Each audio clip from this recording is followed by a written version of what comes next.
Our next topic is cumulative frequency series, less than and more then. Cumulative frequency series जो होती हैं वो हमको किस में हेल्प करती हैं कि हमें ये पता लगता है कि less than 10, less than 20, less than 50 कितने बच्चों के मार्क्स हैं, या मोर देन 30, मोर देन 50 कितने बच्चों के मार्क्स हैं। तो इस टाइप के डाटा को कलेक्ट करने में जो फ्रीक्वेंसी हमारी हेल्प करती है that is called cumulative frequency.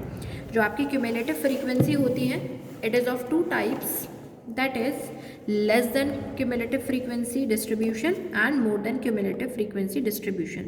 So first of all we will discuss about less than cumulative frequency distribution. Less than frequency distribution क्या होती है कि हमें ये पता लगाना होता है जनरली कि यहाँ पर कितने, जैसे 0 to 10 दिया हुआ है तो लेस देन 10 कितने बच्चों के मार्क्स हैं, 2 स्टूडेंट्स के मार्क्स हैं। 10 to 20 यानी कि लेस देन 20 कितने बच्चों के मार्क्स हैं, 20 से कम कितने बच्चे हुए, एक तो 2 हो गया, ये इसके भी 10 के बीच में ही है, 2 हो गया और एक 5 हो गया, तो 2 + 5 7। इस तरीके से हम cumulative frequency distribution of marks को बनाते हैं। तो ये एक आपको एग्जाम्पल दिया हुआ था और इसमें से आपको less than cumulative frequency distribution table बनानी है। तो ये देखिए, ये इसकी जो अपर लिमिट है वो क्या है 10, तो यानी कि लेस देन 10 ऐसे लिखते हैं हम। 0 to 20 यानी कि लेस देन 20, 30 तक है तो less then 30, less than 40, less than 50 and less than 60, ये हमने लिख लिया। अब हमें ये पता लगाना है कि लेस देन 10 कितने नंबर ऑफ स्टूडेंट्स के मार्क्स हैं, तो लेस देन 10 है 2 स्टूडेंट्स के मार्क्स हैं, तो हमने यहाँ पर 2 लिख दिया, राइट। अब वो पूछ रहा है लेस देन 20 कितने बच्चों के मार्क्स हैं, तो लेस देन 20 तो ये भी इंक्लूड होगा इसमें, इनके भी 10 के बीच में ही है, तो 2 + 5 दैट इज 2 + 5 = 7। फिर उसने पूछा 30 लेस देन 30, 30 से कम कितने बच्चों के नंबर हैं, तो 2 + 5 + 10, इन सब के मार्क्स 30 से कम है, तो 2 + 5 + 10 = 17।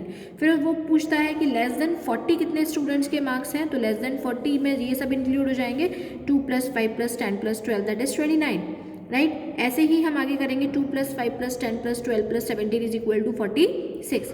फिर वो पूछता है कि लेस देन 60 कितने बच्चों के मार्क्स, तो लेस देन 60 तो सारे ही हैं ये, राइट। तो 2 + 5 + 10 + 12 + 17 + 4 दैट इज 50 मार्क्स, राइट। तो हमारे पास एक डाटा निकल कर आ गया that 50 students are having less than 60 marks. इसको बोलते हैं हम less than cumulative frequency distribution, right. तो आपको अच्छे से समझ में आ गया होगा कि लेस देन क्या होता है। अब हम बात करते हैं मोर देन की, कि मोर देन वैल्यूज़ क्या होती हैं। मोर देन फ्रीक्वेंसी डिस्ट्रीब्यूशन टेबल को हम कैसे बनाते हैं, उसी टेबल से बनाएंगे। देखिए कैसे बनाएंगे, आपके पास आपको ये दिया हुआ है data 0 to 10, 10 to 20, 20 to 30, 30 to 40, 40 to 50, 50 to 60। अब हमें इसको मोर देन बनाना है। अब वो पूछ रहा है, पहले वो लिखेगा आपको मोर देन 10, 10 से ज़्यादा मार्क्स कितने बच्चों के हैं, तो 10 से ज़्यादा तो सभी बच्चों के मार्क्स हैं, तो हम क्या लिखेंगे, पहले तो हम यहाँ पर इस तरीके से एक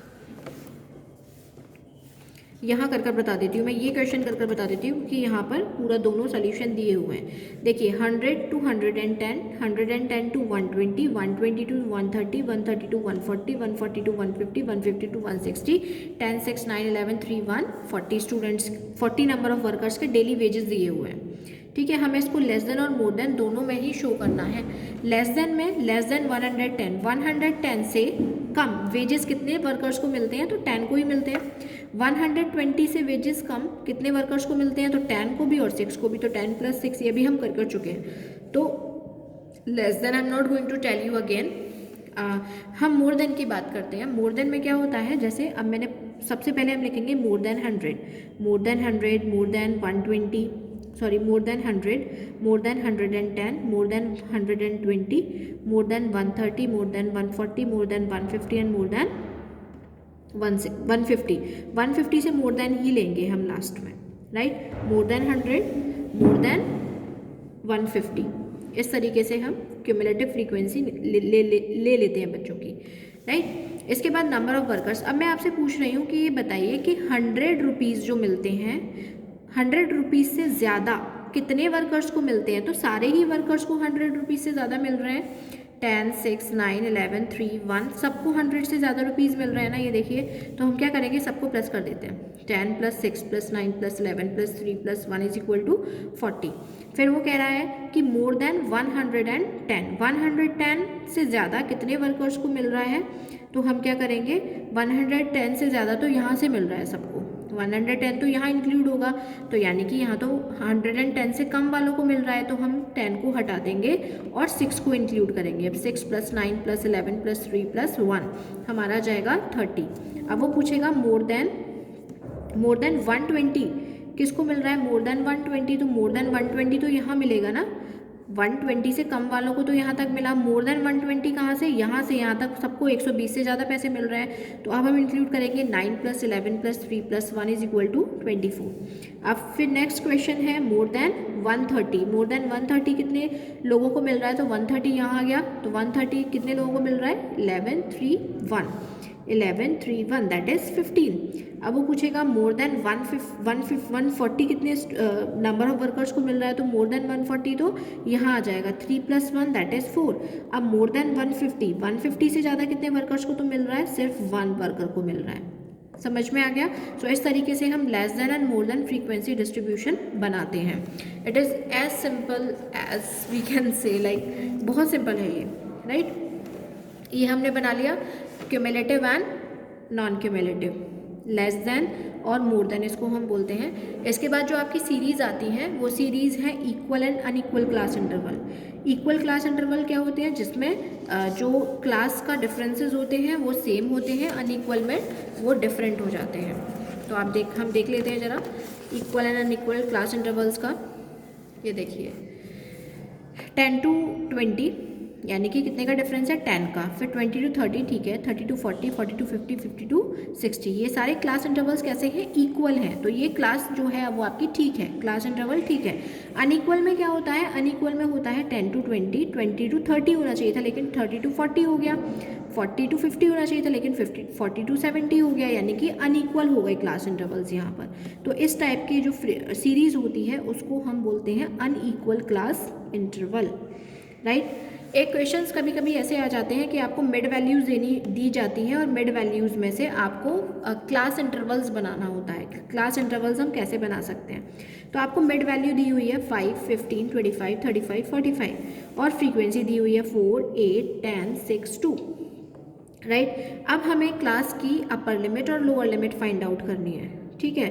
तो हम कैसे फाइंड आउट करते हैं इसको, ये देखिए 5 और 15 का जो पहली क्लास है उसका डिफरेंस ले लेते हैं। 5 और 15 में कितना डिफरेंस हुआ, 10, तो हमने यहाँ लिखा 10 डिवाइडेड बाय, क्योंकि हम मिड वैल्यू निकाल रहे हैं, डिवाइडेड बाय 2 दैट इज़ 5, ठीक है। ये 5 आ गया। अब हमें इस 5 का क्या करना है, यहाँ आकर देखते हैं। आपको क्वेश्चन में दिया हुआ है 5 मिड वैल्यूज़ हैं। अब आपका जो 5 निकल कर आया है, 5 क्या है, आपका हाफ ऑफ द डिफरेंस है। अब पहली वाली जो मिड वैल्यू है इसमें से तो 5 को हम माइनस करते हैं, बाकी सारी और लोअर लिमिट निकालने के लिए हम क्या करते हैं 5 जो भी हमारा आंसर आया है, हाफ डिजिट आई है, उसको हम सब में से रिड्यूस कर देंगे। 15 में से 5 गया तो 10, 25 - 5 दैट इज़ 20, 35 - 5 30, 45 - 5 40।